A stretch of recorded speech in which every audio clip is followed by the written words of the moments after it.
American friends, today, we turn our hearts back to the year 1942 to a remote volcanic island called Guadalcanal. We speak of men who were more than just soldiers. They were the very embodiment of the American spirit under the cruelest of fire. Imagine for a moment the solitude of being 10,000 miles from home. Imagine a narrow ridge of earth hemmed in by a choking, impenetrable jungle, where the air hangs heavy with humidity and the scent of death. There, on what the world would come to know as Bloody Ridge, the fate of freedom in the Pacific was placed upon the shoulders of just 840 Marines. The impossible challenge before us in the darkness of those September nights roared an imperial army of 3,000 Japanese soldiers. The math was merciless. We were outnumbered nearly 4-1. The enemy was convinced that Americans were soft, that we would crumble before their fury. They did not know the fiber from which a hero of the United States is made. Under the command of Lieutenant Colonel Merritt, Red Mike Edson, our boys, many just 20 years old, like Private Walter Borak, transformed that mud into a sanctuary of resistance. When panic threatened to seep into the trenches under the red glare of the flares, Edson's voice cut through the chaos. The only thing they have that you don't is guts. A medieval struggle, they defended that land not only with rifles, but with their very hearts. When the ammunition ran dry, they used bayonets. When the bayonets snapped, they fought with shovels, knives, and their bare hands. It was a medieval struggle, a test of absolute will, where every single Marine became an immovable wall.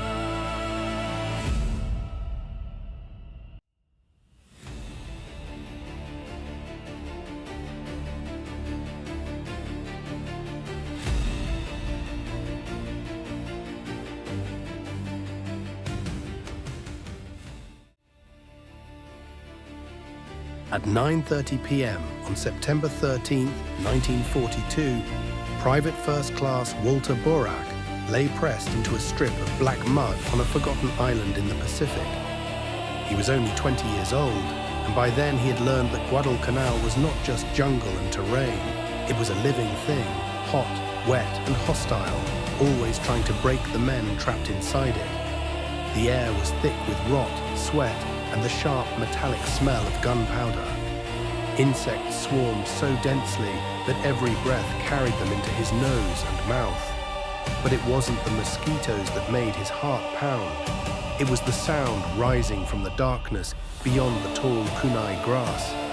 Thousands of Japanese voices began to chant in unison, a chilling cry that announced a banzai charge. Borak tightened his grip on his M1 Garand. He had survived Tulagi. He had survived daily bombardments at Henderson Field. But tonight, the math was against him. He was one of just 840 Marines holding a narrow ridge. If they fell, the airfield would fall. And if Henderson Field fell, Guadalcanal would fall with it. The fate of the Pacific War was balanced on a thin strip of earth. 20 yards behind him stood a quiet figure, barely visible in the intermittent flashes of artillery, Lieutenant Colonel Merritt Austin Edson. The men called him Red Mike, not just for his red hair, but for the fierce respect he commanded. He did not look like a legendary warrior. He was short, soft-spoken, and rarely raised his voice. But Edson understood something deeper than firepower. He understood men under fear. Years earlier, fighting in the jungles of Central America, he had learned that exhausted, starving soldiers did not fight for slogans or strategy. They fought for leaders who shared their danger. Edson knew the enemy was coming. Japanese General Kiyotake Kawaguchi was advancing with the 35th Infantry Brigade, confident enough to bring a ceremonial uniform for a planned American surrender. What Kawaguchi did not know was that Edson already understood his plan. Days earlier, Edson's raiders had struck a Japanese supply base, destroying equipment and capturing vital documents. From them, Edson knew exactly where the attack would come. Straight through this ridge. The battle began not with gunfire, but with a scream. On the night of September 12th, Japanese naval guns shelled the perimeter. Then infantry emerged from the jungle like shadows given form. The first assault slammed into the Marine right flank near the Lunga River. Fighting dissolved into chaos, flashes of muzzle fire, steel against steel. Japanese troops advanced in waves, driven by belief that spirit could overcome machine guns. They climbed over their own fallen. As fear crept through the American lines, some Marines began to fall back toward the airfield. That was when Edson appeared. He did not hide in a bunker. He walked upright through gunfire, grabbing men by the shoulders, turning them back toward the enemy. Calmly, steadily, he restored order. By early morning, the attack faded. Kawaguchi had underestimated the terrain. His forces were scattered. He chose to wait one more night for a decisive blow. On the evening of September 13th, the sun dropped behind Henderson Field, casting long shadows over the ridge. Edson stood on an empty ammunition crate and looked at his men. Many were sick with malaria. All were exhausted. He spoke simply. They had done well. He asked only one more thing. Hold one more night. Reinforcements would come in the morning. There was no applause, only the metallic sound of bayonets locking into place. That second night was pure apocalypse. Kawaguchi committed nearly 3 full battalions, more than 2,500 men against Edson's perimeter. Red flares lit the sky, bathing the grass in blood-colored light. The Marine lines bent under the sheer weight of numbers. Units were pushed back. Officers fought while wounded. Major Kenneth Bailey, bleeding from a head wound, ran from position to position, sealing gaps by force of will alone. Combat turned medieval. Borak found himself fighting inside his own foxhole. His rifle was empty. There was no time to reload. When a Japanese soldier lunged at him with a bayonet, Borak struck back with his entrenching tool. Around him, men fought with knives, rifle stocks, and bare hands. Edson called in artillery so close that shells landed less than 200 meters from American lines. The ground shook. Shrapnel tore through attacking waves. For 7 hours, the night was nothing but screams, explosions, and gunfire. Near dawn, the last Japanese reserve surged forward. They could see the lights of Henderson Field. Victory was only yards away, but the Marines did not retreat again. They became part of the hill itself.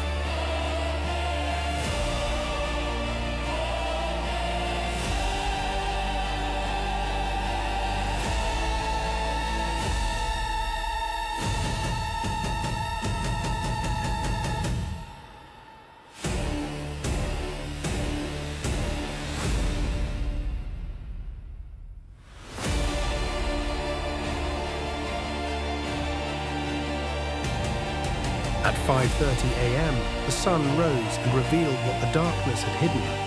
The ridge was covered with bodies. More than 600 Japanese soldiers lay dead, many piled together where they had fallen. Others were scattered through the jungle, destroyed by artillery. The surviving Marines emerged slowly, hollow-eyed and shaking. Some cried, some laughed without reason. The smell was unbearable. Blood, burned earth and fear hung in the air. Edson walked among them, counting the living. 57 Marines were dead. 232 were wounded. Nearly a fifth of his force was gone. For General Kawaguchi, the defeat was catastrophic. His retreat through the jungle became a slow collapse. Without supplies, ravaged by disease, his brigade disintegrated. Strategically, the consequences were enormous. For the first time, Japanese high command realized they could not win on all fronts. Resources were diverted. Plans shifted. The sacrifice of 840 Marines on a single ridge helped halt Japan's momentum and secured Guadalcanal. It protected Australia. It changed the course of the war. Edson survived the fighting and was later awarded the Medal of Honor. He became a legend within the Marine Corps, a symbol of quiet leadership under impossible pressure. But like many who endured Guadalcanal, the war never truly released him. Long after the guns fell silent, the weight of those nights remained. Today, the jungle has reclaimed the ridge. Trenches are filled. Craters are covered by flowers. Yet the story lives on. At Marine Corps Recruit Depot San Diego, new Marines climb a brutal hill known as the Reaper. At the top, exhausted and hungry, they read Edson's words. They learn that no matter how dark the night or how overwhelming the enemy, a position can be held when leaders share danger and brothers refuse to break. Edson's Ridge was not held by weapons alone. It was held by courage, discipline, and 840 hearts that refused to stop beating.